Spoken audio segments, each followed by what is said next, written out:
the chilling scream that tore through the darkness of Marysville, California, died as quickly as it had begun, leaving only the whisper of wind against the wooden buildings and the distant clamor of the saloon to fill the void of a starless night in 1873. No one came running. No one ever did. Grace O'Connor had learned the hard way that, in a gold-rush town like Marysville, a woman's suffering rarely warranted interruption to a man's pleasure. She had collapsed in the narrow alley between the general store and the blacksmith shop, her body a constellation of fresh bruises mapped across skin that had barely healed from the last time her husband, Frank, had decided she needed teaching. The world spun around her in a kaleidoscope of blurred shapes and shadows. Her left eye had swollen completely shut, and her right could only make out indistinct forms through a film of blood and tears. The metallic taste filling her mouth told her that she had bitten through her lip during the beating. Or perhaps Frank had split it open with his ring-laden fist. It hardly mattered now. She had married Frank O'Connor 3 years ago when she was just 18, desperate to escape the crushing poverty that had defined her childhood. He had seemed so charming then, his promises of a comfortable life in California's growing gold country like a lifeline to a drowning woman. She couldn't have known that the handsome businessman with the winning smile harbored a monster inside him, one that emerged with frightening regularity after they'd exchanged vows. Grace tried to push herself up from the dirt, but her arms trembled violently before giving out. She collapsed back down, a soft whimper escaping her throat as fresh pain shot through her ribs. Frank had been particularly vicious tonight. She had forgotten to order more whiskey for his personal supply, and he had waited until they were alone in their house at the edge of town before unleashing his rage. She had run. For the first time in 3 years of marriage, she had fought back, throwing a heavy brass candlestick at his head and fleeing into the night while he cursed and stumbled. But her victory had been short-lived. He had caught up to her here, in this filthy alley, where no one could witness what he did to his disobedient wife. The sound of horse hooves on packed dirt pulled Grace from her spiraling thoughts. Someone was coming. Fear seized her heart had Frank returned to finish what he started. She tried to crawl deeper into the shadows, but her body refused to cooperate. "Hello, is someone there?" A deep voice called out, different from Frank's nasal whine. The horse snorted softly as its rider pulled it to a stop. Grace remained silent, torn between hope and terror. She had learned the hard way that not all dangers came from her husband. Boots hit the ground with a soft thud, followed by cautious footsteps approaching her hiding place. A match flared to life, illuminating a weathered face beneath the wide brim of a cowboy hat. "Good Lord," the man breathed, crouching down as the match burned dangerously close to his fingers. He shook it out quickly, then struck another. "Madam, can you hear me?" Grace tried to respond, but all that emerged was a broken sob. "Don't you worry now," the stranger said, his voice gentling further as if speaking to a frightened animal. "I'm going to help you. My name's Remington Cole. Most folks just call me Rem." He hesitated before adding, "Whatever happened to you, you're safe now." Grace wanted to laugh at that. Safe. She hadn't been safe since the day she said, "I do." But unconsciousness was pulling at her, dragging her down into blessed darkness where pain and fear couldn't follow. The last thing she remembered was being lifted in strong arms that smelled of leather, tobacco, and the open prairie so different from Frank's cologne and whiskey stench before the world disappeared entirely. When Grace next opened her eye, only the right one would cooperate. Sunlight was streaming through faded yellow curtains. She lay on a bed that wasn't her own, in a room she didn't recognize.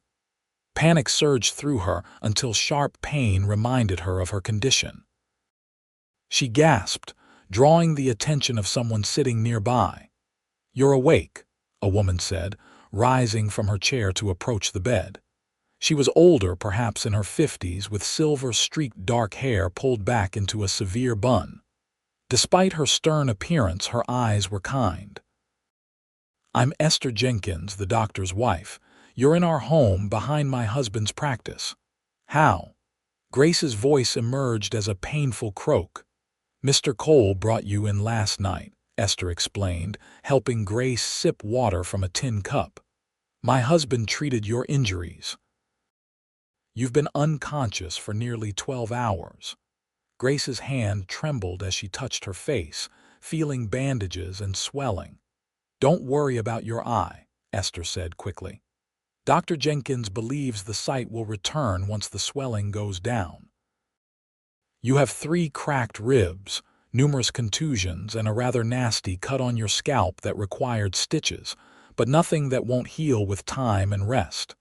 Grace swallowed hard. "My husband, is that who did this to you?" Esther's lips pressed into a thin line when Grace didn't deny it. "The sheriff has been informed that we're treating an injured woman, but not who you are or what happened. That's for you to decide when you're ready." Before Grace could respond, a soft knock sounded at the door. Esther opened it to reveal the man from the alley, Remington Cole. In the daylight, she could see him clearly for the first time. He was tall and broad-shouldered, with sun-bronzed skin and eyes the color of a summer sky. His dark hair was slightly too long, curling against the collar of his faded blue shirt. A thin scar ran along his jawline, disappearing into several days' worth of stubble. "Madam," he said, removing his hat as he entered. "Good to see you awake." "Mr. Cole has been checking on you regularly," Esther explained. "I'll leave you two to talk while I fetch some broth from the kitchen." She gave Rem a pointed look. "Not too long, she needs rest."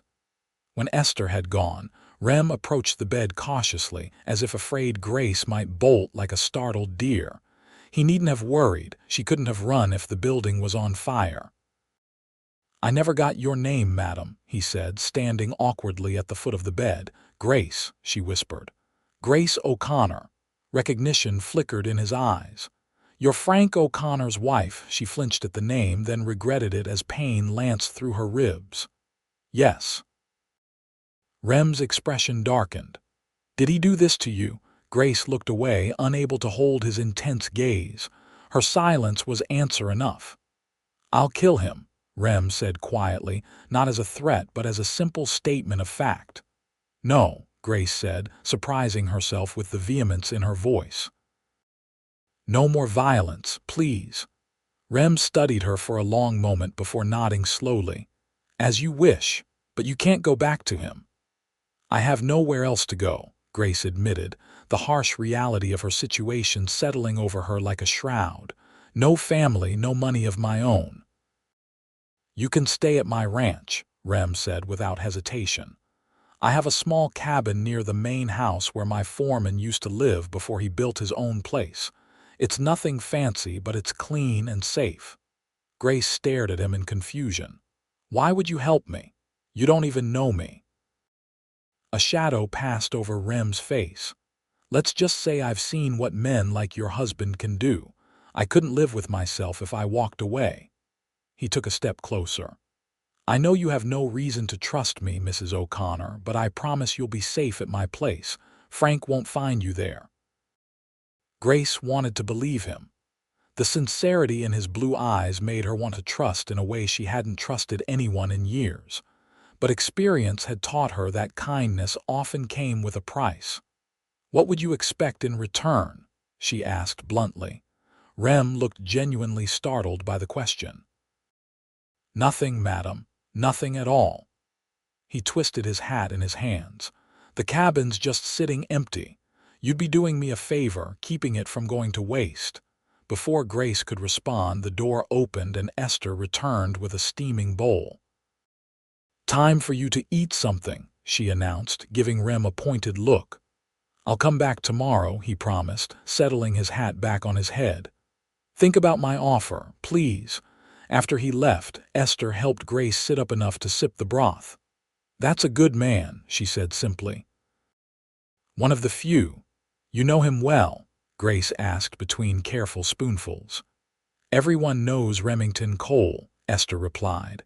"He owns the Double C Ranch about 5 miles outside town, keeps to himself mostly, but he's always the first to help when someone's in trouble." She paused. "He lost his sister to a husband like yours. Found her too late." Grace's hand stilled. "What happened to the husband?" Esther's expression hardened. "He had an unfortunate accident during a cattle drive, fell into a ravine. At least, that's what the official report said." She took the empty bowl from Grace. "I'm not saying Rem had anything to do with it. I'm just telling you that you'd be safe at his ranch." That night, as Grace drifted in and out of uneasy sleep, her dreams were haunted by Frank's rage-contorted face. But occasionally, another face would appear, weathered and kind, with eyes as blue as the California sky after rain. 3 days later, Dr. Jenkins declared Grace well enough to travel, though she would need to continue resting for her ribs to heal properly. By then, she had made her decision. Frank had already come looking for her, but the doctor had claimed ignorance of her whereabouts. It wouldn't be long before he searched more thoroughly. "Are you certain about this?" Esther asked as she helped Grace dress in clothes the older woman had donated, a simple brown skirt and cream-colored blouse that hung loosely on Grace's slender frame. "I can't stay in town," Grace said, wincing as she raised her arms to pin up her auburn hair. The swelling in her face had subsided enough that both eyes were now open, though the left one remained bloodshot and sensitive to light. "Frank will find me eventually." "You could press charges," Esther suggested, though her tone lacked conviction. They both knew how such cases usually ended, with the wife returning to her husband, often to face worse treatment for having exposed family troubles to public scrutiny. "This is my best chance," Grace said firmly. "Mr. Cole has been nothing but kind." "That he has," Esther agreed, helping Grace with the last button on her boots. "And speaking of the man himself." A knock at the door heralded Rem's arrival. He entered cautiously, as always, hat in hand. He'd been visiting daily, never staying long, never pushing, simply offering his quiet support and the continued promise of sanctuary. "The wagon's ready whenever you are, Mrs. O'Connor," he said. Esther handed Grace a small bundle. "Some medicines from my husband, and a few personal items you might need." She embraced Grace gently. "Remember, our door is always open to you." The journey to Rem's ranch took just over an hour, during which Grace alternated between anxiety about her decision and wonder at the beauty of the landscape. Spring had transformed the California foothills into a tapestry of wildflowers and fresh greenery, so different from the dusty streets of Marysville. Rem kept the conversation light, pointing out landmarks and sharing bits of local history, careful not to tax her strength. Grace found herself relaxing in his company, lulled by his deep voice and the rhythmic sway of the wagon. The Double C Ranch sprawled across a verdant valley, nestled against rolling hills that provided natural protection from the worst of the elements. The main house was a substantial 2-story structure of sturdy logs and stone, with a wide porch wrapping around 3 sides. Several outbuildings clustered nearby: a barn, bunkhouse, smokehouse, and workshop. A short distance away, partially hidden by a stand of oak trees, stood the small cabin Rem had mentioned. "It's not much," Rem said as he helped Grace down from the wagon, his strong hands gentle at her waist. "But the roof doesn't leak, and I had my housekeeper air it out and stock it with supplies." The cabin consisted of 2 rooms, a main living area with a stone fireplace and small kitchen space, and a bedroom just large enough for a bed, dresser, and washstand. Simple but clean curtains hung at the windows, and a colorful quilt brightened the narrow bed. "This is more than generous," Grace said, genuinely touched by the care that had obviously gone into preparing the space for her. "Mrs. Hernandez, my housekeeper, will check on you daily," Rem explained, setting her small bag on the table. "And my men know to stay clear unless you need something. I've told them you're a widow needing solitude to grieve." Grace's eyes widened. "You lied to protect me." Rem shrugged. "It's not far from the truth. You're mourning the life you thought you'd have." He cleared his throat. "There's food in the pantry, and I'll have fresh milk and eggs sent over each morning. Is there anything else you need?" Grace shook her head, overwhelmed by his kindness. "I don't know how I'll ever repay you." "You don't need to," Rem insisted. He hesitated, then added, "Just promise you won't try to return to town without telling me first. Frank's been asking questions, making threats. He's dangerous."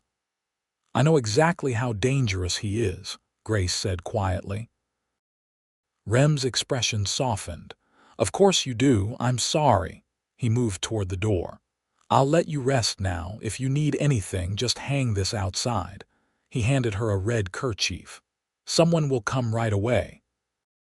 After he left, Grace sat on the edge of the bed, listening to the unfamiliar sounds of the ranch, distant cattle lowing, the occasional shout from a cowhand, birds calling to one another in the trees outside her window. For the first time in years, she felt something like peace settle over her. Here, miles from Marysville, she could breathe without fear of triggering Frank's unpredictable rage. She didn't delude herself that this was anything but temporary. Eventually, she would need to decide on a more permanent solution. Perhaps she could save enough money to travel far away, maybe even back east where Frank would never find her. But for now, in this moment, she allowed herself to feel safe.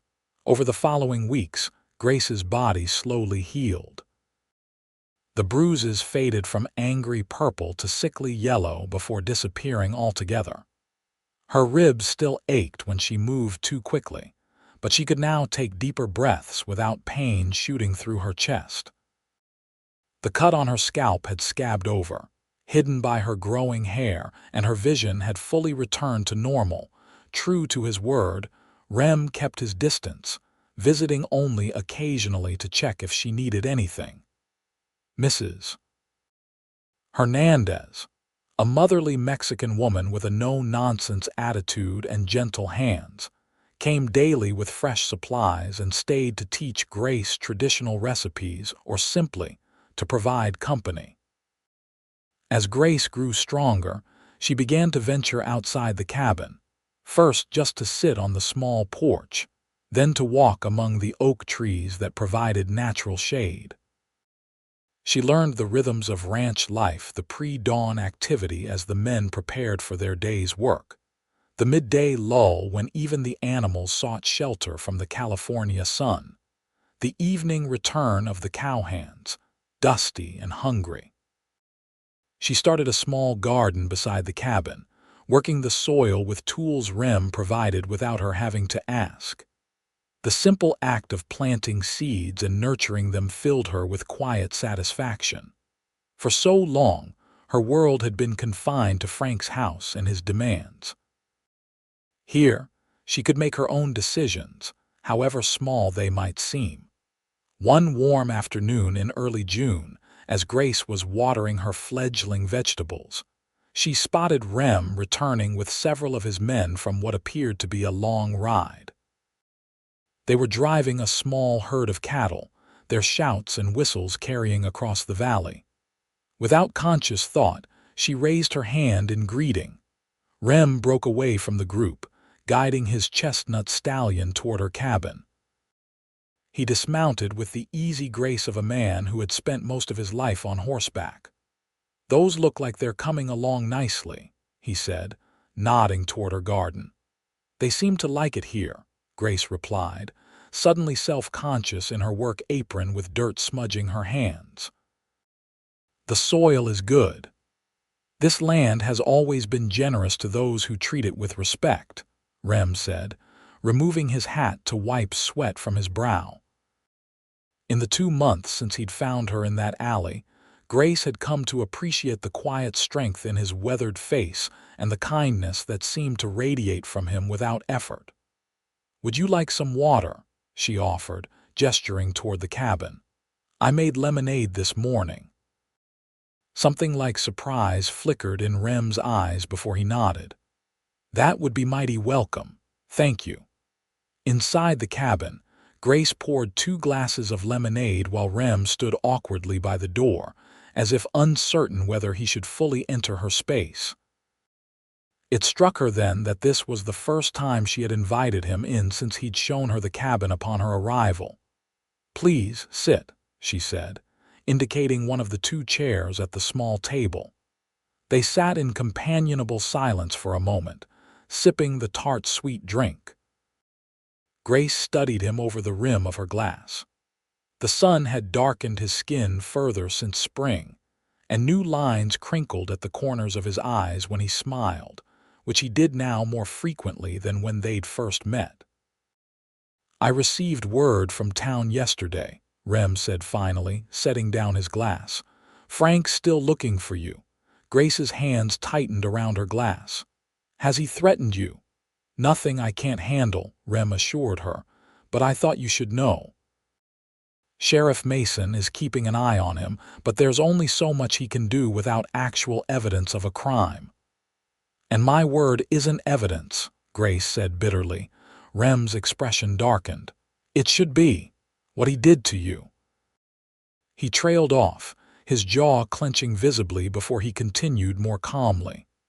"Mason's sympathetic, but his hands are tied legally. A man has rights over his wife in the eyes of the law." "I know," Grace said quietly.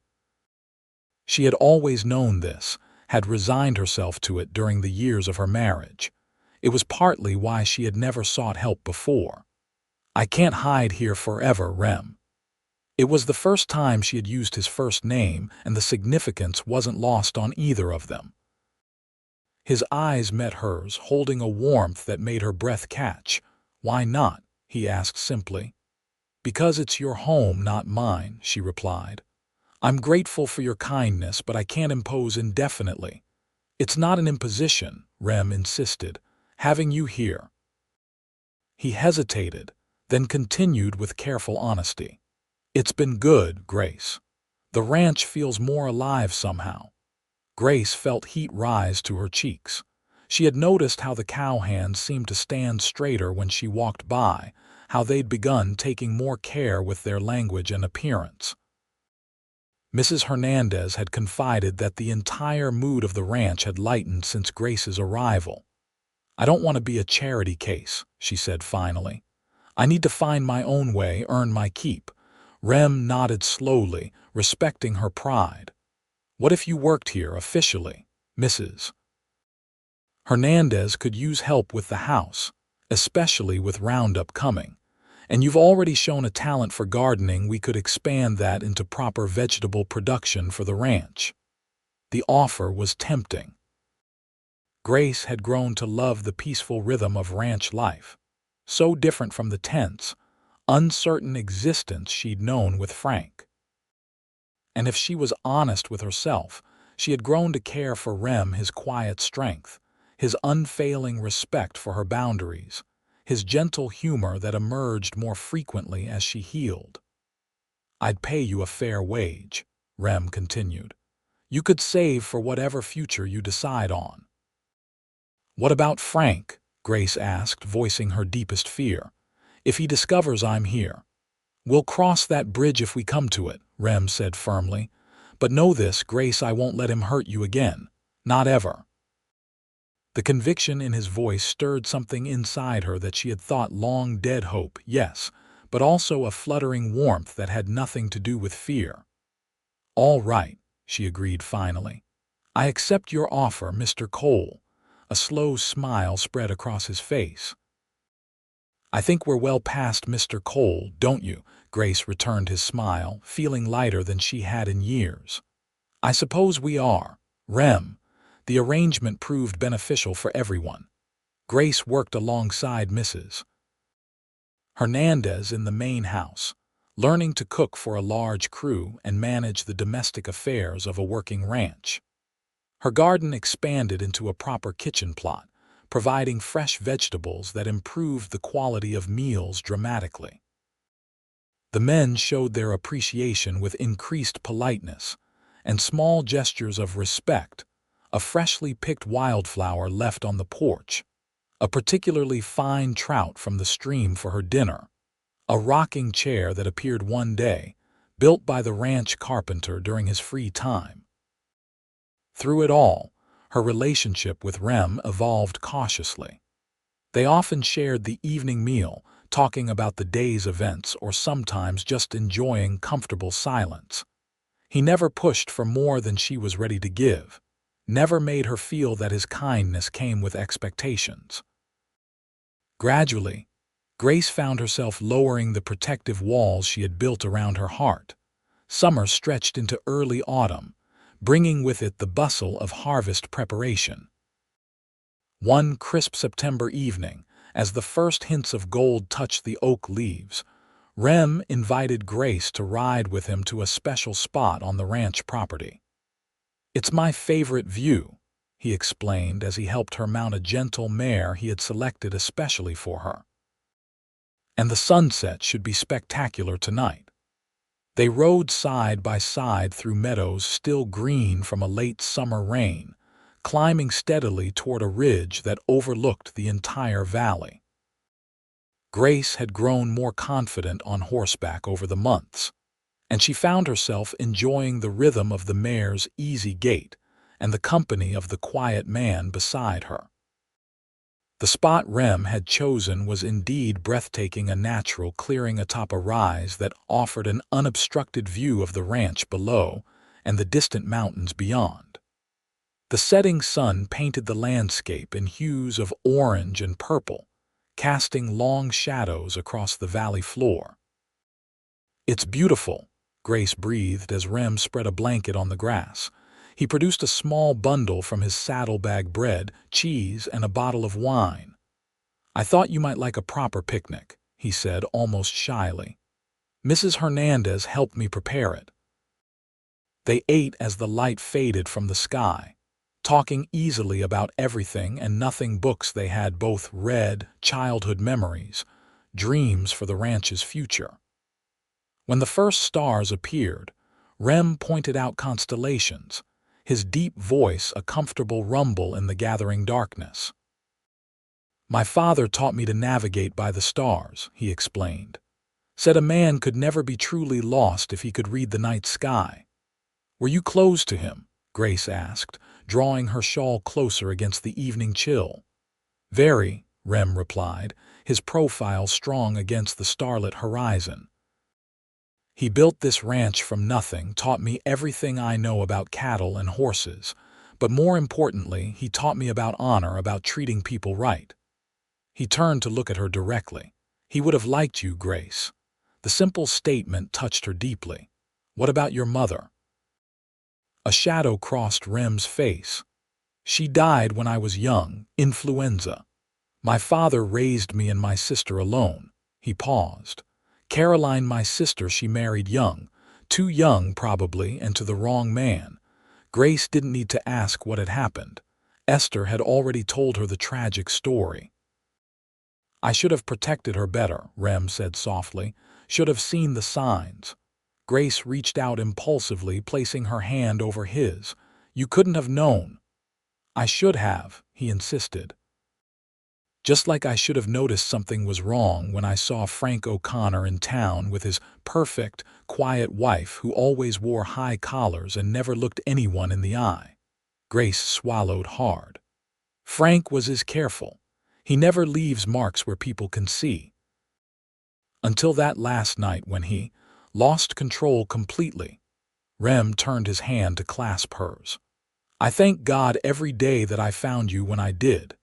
The intensity in his voice made her heart race. They sat in silence for a long moment, hands still joined, before Rem spoke again. "Grace, I need to tell you something." He took a deep breath. "Frank left town 3 days ago." Grace stiffened. "What? Why didn't you tell me sooner?" "I wanted to be sure he was really gone," Rem explained. "I had one of my men follow him to Sacramento. He boarded a train east yesterday morning." "He's gone." Grace could hardly believe it. "Just like that?" "Not exactly." Rem looked uncomfortable. There may have been some encouragement. "What did you do?" Grace asked, suddenly worried. "Nothing illegal," Rem assured her quickly. Sheriff Mason paid him a visit, mentioned that there were rumors about how he treated his wife, suggested that such rumors could be bad for business. Then Simmons at the bank called in a loan that Frank had been struggling with. And he just left, without looking for me one last time. It seemed too simple, too clean an escape from the man who had controlled her life for 3 years. "He left a letter with his lawyer," Rem admitted. "Divorce papers, actually, citing abandonment." Grace's free hand flew to her mouth. "Divorce?" Rem squeezed her hand gently. "You don't have to sign anything, it's your choice. But if you did, you'd be legally free of him." Freedom. The concept was almost too enormous to grasp. No more Frank, no more fear, no more looking over her shoulder, wondering when he would find her. "I'd sign them this minute if I could," she whispered. Rem's smile was visible even in the dim starlight. "I thought you might say that. They're in my desk at the house. We can take care of it tomorrow." Grace felt tears well in her eyes. "I can't believe it's really over." "It is," Rem assured her, moving closer on the blanket. "You can do whatever you want now, Grace. Stay here, go somewhere else, start a new life however you choose." The realization of complete freedom was overwhelming. For so long, her every action, every word, even her thoughts had been shaped by fear of Frank's reaction. Now, suddenly, the future stretched before her, full of possibilities she had never dared to contemplate. "I don't know what to do with so much choice," she admitted. Rem's expression grew serious. "I have a suggestion if you'll hear it." Grace nodded, suddenly aware of how close they were sitting, of the warmth of his hand still holding hers. "Stay," he said simply. "Not as my employee, not as someone under my protection, but because you want to. Because maybe, just maybe, you might feel something for me that's even a fraction of what I've come to feel for you." Grace's breath caught in her throat. Though neither of them had spoken of it, she had felt the growing connection between them over the months in the way his eyes followed her across a room, in the careful distance he maintained out of respect for her situation, in the small gestures of thoughtfulness that marked each day. "Rem," she began, uncertain how to express the tumult of emotions within her. "You don't have to answer now," he said quickly. "I know it's too soon, that you're just beginning to find yourself again. I just wanted you to know that when you're ready, if you're ever ready, I'm here. And I'll wait, however long it takes." In that moment, looking into his earnest blue eyes beneath the vast canopy of stars, Grace made a decision. Leaning forward, she pressed her lips to his in a gentle kiss. When she pulled back, Rem looked stunned, then broke into a smile that transformed his entire face. "Does that mean you'll stay?" he asked, hope evident in his voice. "It means I'd like to see where this leads," Grace replied honestly. "I can't promise anything yet. I need time to be sure of my own feelings, to know that they're real and not just gratitude or—" "I understand," Rem interrupted gently. "And that's all I'm asking, for a chance. The rest we'll figure out together, at whatever pace feels right to you." As they packed up the remains of their picnic and rode back to the ranch in companionable silence, Grace felt a sense of possibility unfurling within her, delicate as a new leaf, but strengthening with each passing moment. For the first time since she could remember, she looked to the future not with dread, but with hope. The divorce papers arrived officially from Frank's lawyer 2 weeks later. Grace signed them with steady hands, feeling not regret but liberation as she watched the courier take them away. That evening, the entire ranch celebrated with an impromptu gathering music from a fiddle and harmonica, dancing in the yard between the main house and bunkhouse, food and laughter shared freely. Grace found herself watching Rem throughout the festivities, the way he laughed with his men, the respect evident in their interactions, how he made sure everyone felt included. When he finally approached her where she sat on the porch steps, she felt a now familiar warmth spread through her chest.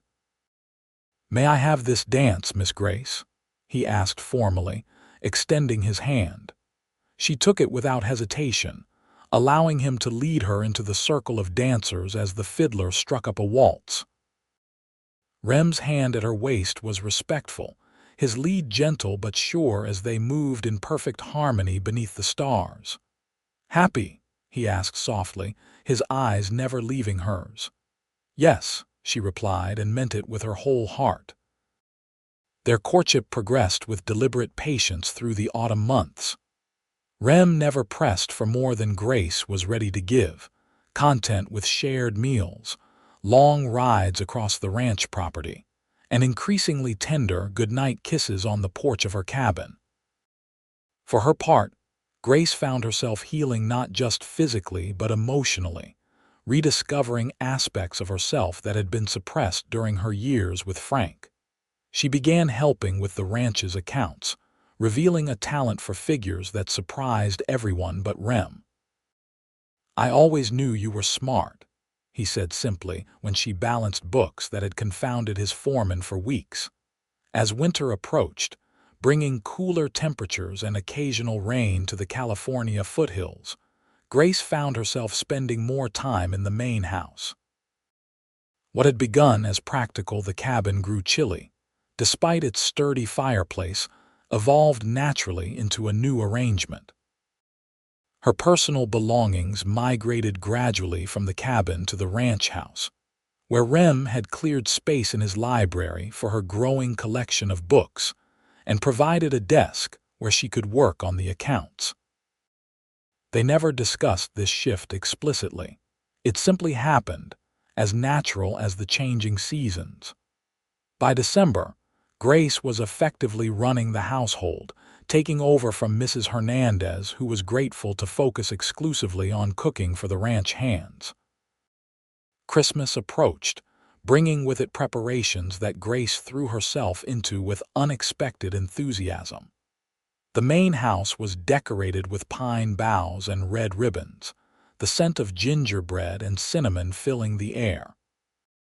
She organized a proper Christmas dinner for the entire ranch, complete with gifts for each worker, practical items like new gloves or scarves, each wrapped carefully and labeled with a personal note.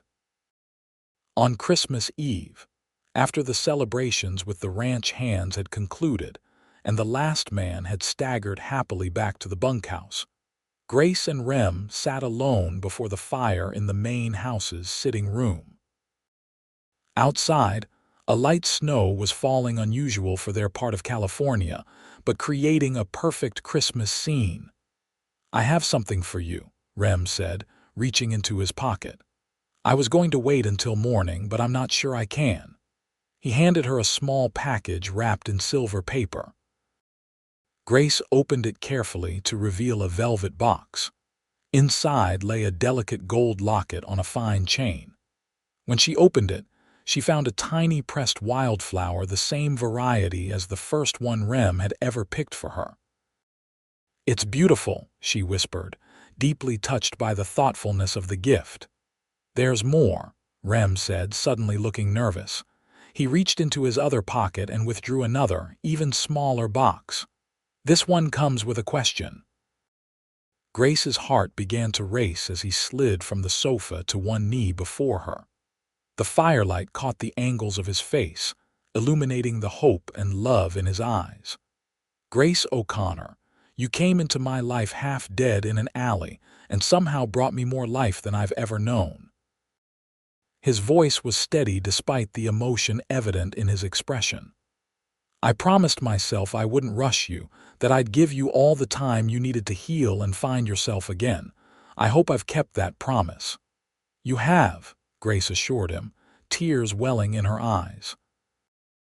"Then I have to ask, do you think you could consider a future with me? Not as someone I rescued or protected, but as my partner, my equal, my wife." He opened the box to reveal a simple but elegant ring, a single pearl surrounded by tiny diamonds. "I love you, Grace." "I think I have since that first night, though I wouldn't have called it that then." Grace looked at the man kneeling before her, this good, patient man who had shown her what love should truly be, and felt the last of her hesitation melt away. "Yes," she said simply. "Yes, Remington Cole, I will marry you." Joy transformed his face as he slid the ring onto her finger, then rose to take her in his arms. Their kiss was different from the careful ones they had shared before, deeper, full of promise and a future neither could have imagined 6 months earlier. They were married on New Year's Day, 1874, in a simple ceremony at the ranch.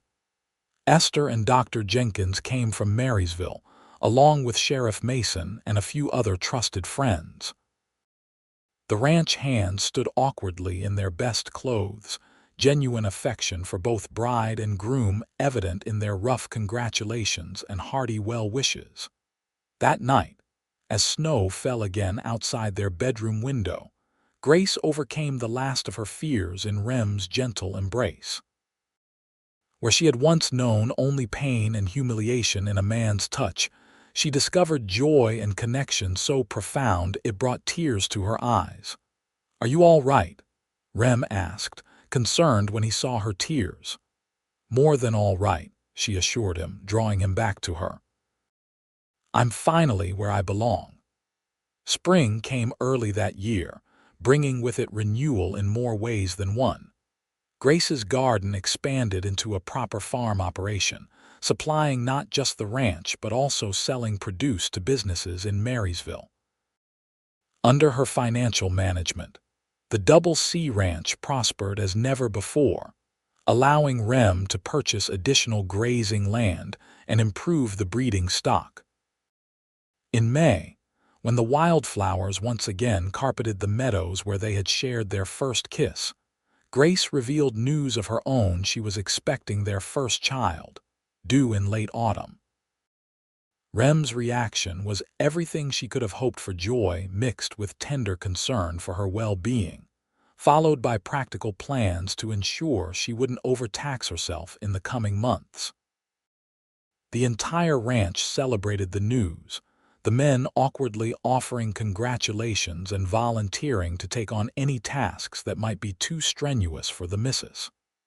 As her pregnancy progressed, Grace found herself reflecting often on the journey that had brought her to this moment. The young woman who had married Frank O'Connor out of desperation seemed like a stranger now, someone she might have read about in a book, rather than the person she had once been. "You ever think about how different life might have been if you hadn't found me that night?" she asked Rem one evening as they sat on the porch, watching the sunset paint the sky in brilliant hues. "I try not to," he admitted, his hand resting protectively on her rounded belly. "The idea of not having you in my life." He shook his head, unable to complete the thought. "I used to believe that my life with Frank was some kind of punishment," Grace said softly, "that I deserved what happened because I'd made a poor choice in marrying him." "You never deserved any of it," Rem said fiercely. "I know that now," she assured him, covering his hand with hers. "And I know that finding you wasn't just luck or chance. It was a second chance at the life I was meant to have all along." Their son, Daniel James Cole, was born on a clear October morning, entering the world with a lusty cry that immediately captured his father's heart. With his mother's auburn hair and his father's blue eyes, he became the center of the ranch's universe, coddled by Mrs. Hernandez, awkwardly admired by the ranch hands, and adored beyond measure by his parents. life settled into a new rhythm, no less busy but infinitely more joyful.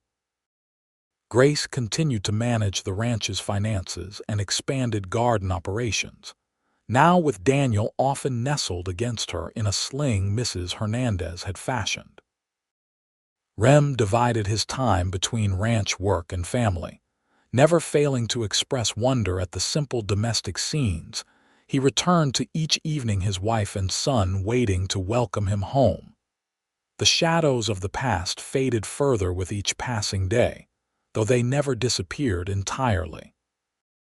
Grace would occasionally startle at a sudden movement or loud noise, momentary fear flashing across her face before reality reasserted itself. On those rare occasions, Rem would simply hold her, no words needed between them. They learned in the spring of 1875 that Frank O'Connor had died in a bar fight in St. Louis, stabbed by a man he had cheated at cards. The news arrived via telegram from Sheriff Mason, who thought they should know. Grace received the information with unexpected calmness. "I feel nothing," she confessed to Rem that night. "Not relief, not satisfaction, not even closure, just nothing." "That's all right," Rem assured her, holding her close. "He has no power over you anymore, hasn't for a long time." "No," she agreed, looking around at the home they had built together, at the cradle where their son slept peacefully. "The only power that matters now is this, what we've created together." As the years passed, the Double C Ranch prospered under their joint stewardship. Daniel grew into a sturdy boy with his father's love of horses and his mother's quick mind. He was joined 2 years later by a sister, Elizabeth Esther Cole, named for Rem's mother and the woman who had helped Grace in her darkest hour. The cabin where Grace had first found sanctuary became a guest house, occasionally hosting visitors but more often serving as a quiet retreat when either of them needed solitude. Sometimes, on the anniversary of the night Rem had found her, they would walk there together, acknowledging without words the journey that had brought them to each other. In 1880, when Daniel was 6 and Elizabeth 4, Grace used some of the ranch's profits to establish a small foundation in Marysville officially to provide education and employment training for women, but known unofficially as a safe haven for those seeking escape from situations like the one she had once endured. "I can't save everyone," she told Rem when he expressed concern about her taking on too much. "But I can offer the same chance I was given, a safe place, a new start, hope." Rem's response was to donate additional land and resources, expanding the foundation's reach beyond what Grace had initially envisioned. Together, they created something that would outlast them both, a legacy of compassion and second chances. On the 10th anniversary of their wedding, Rem surprised Grace with a journey to San Francisco, leaving the children in Mrs. Hernandez's capable hands for a week of uninterrupted time together. They stayed in a grand hotel, attended the theater, and walked arm in arm through the bustling city streets, enjoying the anonymity and excitement of urban life. On their final night, as they stood on their hotel balcony overlooking the bay, Grace turned to the man who had saved her in every way a person could be saved. "You know what I thought that first night when you found me in the alley?" she asked, leaning into his embrace. "I can only imagine," Rem replied, his arms tightening protectively around her waist. "I thought you were an angel," she confessed with a small laugh. "I couldn't see clearly, but there was this light from your match, and for a moment I truly believed you weren't human." "Hardly an angel," Rem said wryly. "Just a man who couldn't look away." "You were exactly what I needed," Grace said softly. "Not just that night, but every day since. You never tried to control me or change me. You just loved me and let me become myself." "Loving you has been the easiest thing I've ever done," Rem said, turning her gently to face him. "And watching you bloom into the woman you were always meant to be has been my life's greatest privilege." As they kissed beneath the stars, with the sounds of the city surrounding them, Grace felt the fullness of a life she had once thought forever beyond her reach, love freely given and received. Family bonds forged in trust rather than fear. A future limited only by their own dreams rather than by another's control. The journey from that dark alley in Marysville to this moment had been neither short nor easy. There had been nightmares to overcome, trust to rebuild, scars both visible and hidden to accept. But with each challenge met and conquered together, their bond had only strengthened, creating a foundation unshakable by any storm. When they returned to the ranch, to the eager embraces of their children and the comfortable routines of the life they had built together, Grace knew with absolute certainty that she was exactly where she belonged, not as someone rescued, but as a woman who had found the strength to rescue herself, with the help of a man who had seen her value when she had forgotten it existed. "Welcome home, Mrs. Cole," Rem said as they crossed the threshold of the ranch house, Daniel and Elizabeth dancing excitedly around them. "Home," Grace repeated, the word holding all the meaning in the world. "Yes, it is." As the family gathered for dinner that evening, with laughter and stories flowing freely around the table, Grace caught Rem's eye across the happy scene they had created together. The silent communication that passed between them held a decade of shared history, of obstacles overcome, of love that had grown stronger with each passing day. Once, she had been a woman beaten until she couldn't see, lost in darkness both literal and figurative. Now she saw everything with perfect clarity, the beauty of the life she had built, the love that surrounded her, and the future that stretched before them, bright with promise and possibility. The cowboy who had found her that night had indeed made sure she would never be hurt again. But more importantly, he had shown her how to ensure that for herself, how to claim her own strength, her own voice, her own happiness. And in doing so, they had both found something neither had believed possible: a love powerful enough to heal the deepest wounds and transform the darkest night into endless dawn.